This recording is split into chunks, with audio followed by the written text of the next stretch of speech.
महिला कांग्रेस की राष्ट्रीय महासचिव बनने पर साफिया खान का जोरदार स्वागत किया गया। एक्सप्रेस वे के बड़ौदा में उकट पर शुक्रवार को पहुंचने पर कार्यकर्ताओं ने फूलों की वर्षा की, साथ ही अलवर तक अनेक स्थानों पर अभिनंदन किया। इस मौके पर रामगढ़ सहित आसपास के क्षेत्र के हजारों कार्यकर्ता मौजूद रहे। इनमें समाजसेवी जयराम मीणा, एडवोकेट अमित भारद्वाज, दीपक अग्रवाल, वेद प्रकाश, विश्वजीत सिंह, राजाराम, बलराम शर्मा, भूरी खान, ऋतुराज चौहान, मुरारी लाल, सतीश पटेल, शौकत खान, प्रधान नसू खान और पंडित बबली शर्मा सहित आर्यन जुबेर खान शामिल थे। उधर शुक्रवार को अलवर के फूल बाग में भी उनका भव्य स्वागत किया गया। यहां उन्होंने पूर्व केंद्रीय मंत्री जितेंद्र सिंह और नेता प्रतिपक्ष टीकाराम जूली से मुलाकात की। इन नेताओं ने उन्हें नई जिम्मेदारी के लिए शुभकामनाएं देते हुए संगठन को और मजबूत करने की अपेक्षा जताई। साफिया जुबेर खान ने कहा कि समाज में महिलाओं के खिलाफ लगातार अन्याय और अत्याचार की घटनाएं सामने आ रही हैं। इसके पीछे मौजूदा सरकार की नीतियां जिम्मेदार हैं। अलवर के लिए तो बड़े गर्व और गौरव की बात है कि बहन सफिया जी को इतनी बड़ी जिम्मेदारी मिली है। मैं उनको बधाई और शुभकामनाएं देता हूं और निश्चित तौर पर राष्ट्रीय नेतृत्व के अंदर आदरणीय भंवर जितेंद्र सिंह जी के सानिध्य में लगातार जो है हमारा कारवां बढ़ता जा रहा है। बहन संजना जी और अब सफिया जी को बहुत बड़ी जिम्मेदारी केंद्र के अंदर मिली है और हमारा जो राष्ट्रीय नेतृत्व जो है वो इस बात को जानता है कि जो देश की आधी आबादी है और जो एक्टिव लोग हैं उनको उसके अंदर प्रतिनिधित्व दिया जाना चाहिए।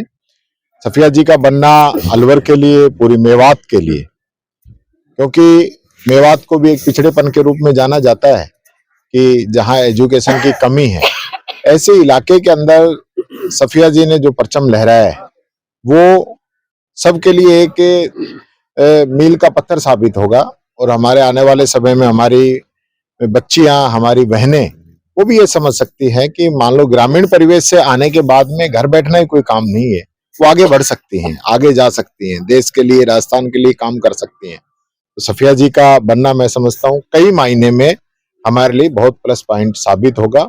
महिलाओं के लिए एक अलग प्रकार की जागृति इनके बनने से पैदा होगी। वैसे भी महिला उत्थान की बात लगातार सफिया जी करती रही हैं। हम तो साथ विधायक रहे, उस समय भी जो है इनका पूरा जो है ये फोकस रहता था कि महिलाओं को पूरा प्रतिनिधित्व मिले। सोनिया गांधी जी ने, वेणुगोपाल जी ने, भंवर साहब ने, अलका लांबा जी ने, सबने मिलकर मुझे ये महिला कांग्रेस में जिम्मेदारी संभालने का मौका दिया है। मेरी कोशिश रहेगी देश की आधी आबादी जो है हम उसकी लड़ाई लड़े। सामाजिक, राजनीतिक और आर्थिक तीनों लड़ाइयां हमें लड़नी है।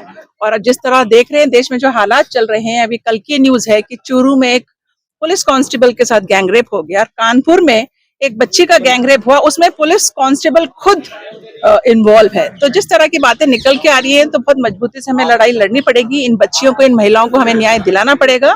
इसी को सोचते हुए मुझे लगता है मैं कांग्रेस पार्टी का धन्यवाद दूंगी कि मुझे महिलाओं के लिए काम करने का मौका दिया है। भंवर साहब का दूंगी, इन्होंने, इनका पूरा सहयोग रहा। ये मुझसे पूछ रहे थे कि आप क्या करना चाहोगे, मैंने कहा मैं तो महिलाओं के लिए काम करना चाहूंगी और भंवर साहब का आशीर्वाद है कि मैं आज यहाँ इस पद पे आई। सबसे पहले तो मैं बहन सफिया जी को बहुत बहुत बधाई देना चाहूंगा। बहुत बहुत पूरे जिले के लोग ही नहीं लेकिन पूरे देश के लोग बहुत खुश हैं। मैं धन्यवाद देना चाहूंगा हमारे राष्ट्रीय अध्यक्ष श्री खड़गे साहब का, राहुल गांधी जी का, प्रियंका जी का और अलका लांबा जी। सफिया जी जमीन से जुड़ी हुई हैं। आप जिला परिषद की अध्यक्ष थी, आप एमएलए भी रही हैं और एक जो ग्रास रूट का, जो एक आम महिलाओं की, जो गरीब महिलाएं हैं जो गांव में रहती हैं, ढाणी में रहती हैं, आप उनकी समस्या समझती हैं। अलवर के लिए तो बहुत सौभाग्य की बात है कि माननीय सफिया जी बनी है। राष्ट्रीय स्तर पर एक और अलवर का झंडा फहराया है पूरे देश के अंदर। हमारी संजना जी बनी है, मुझे भी राष्ट्रीय महासचिव बना रखा है एआईसीसी के अंदर। हमारे राजस्थान के सीएलपी लीडर टीकाराम जी जूली साहब हैं। तो अलवर का एक तरह से जो लोग हैं, अलवर के मजबूत लोग हैं, उनको एक पहचान मिली है।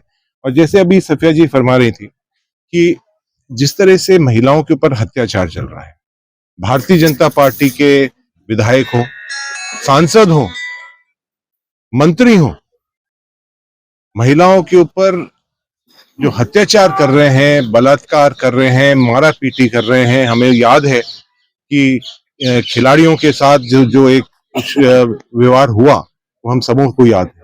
अभी कांस्टेबल की भी बात हुई है, तो लॉ एंड ऑर्डर सिचुएशन बिल्कुल खत्म हो चुकी है। राजस्थान में ही नहीं लेकिन पूरे देश भर के अंदर जो भी अत्याचार हो रहे हैं वो महिलाओं के साथ ज्यादा अत्याचार हो रहे हैं। और सफिया जी पूरे देश के अंदर जाकर और महिलाओं के अंदर जागृति पैदा करेंगे। हाल ही में नरेगा का भी जो एक आंदोलन चल रहा है, नरेगा को खत्म करना चाह रही है सरकार, उसके अंदर भी महिलाओं के ऊपर सबसे ज्यादा उसके ऊपर अत्याचार रहा है और महिलाओं के ऊपर ही वो तलवार चल रही है। एक बड़ी बात राष्ट्रीय कांग्रेस में ये आगामी चुनाव की रणनीति है या और किस तरह लेते हैं? इसलिए चुनाव के लिए कांग्रेस पार्टी काम नहीं करती है। जनता के उत्थान के लिए महिलाओं का जो सम्मान दिया है कांग्रेस ने सबसे पहले महिलाओं को आरक्षण भी दिया पंचायती राज के अंदर, और सिर्फ पंचायती राज नहीं लेकिन माननीय सोनिया गांधी जी ने बहुत प्रयास किया पार्लियामेंट के ऊपर। हमारे सभी सांसदों ने संसद के अंदर भी और विधानसभा के अंदर भी उनको आरक्षण मिले, उसकी भी लड़ाई सबसे पहले कांग्रेस पार्टी ने शुरू की।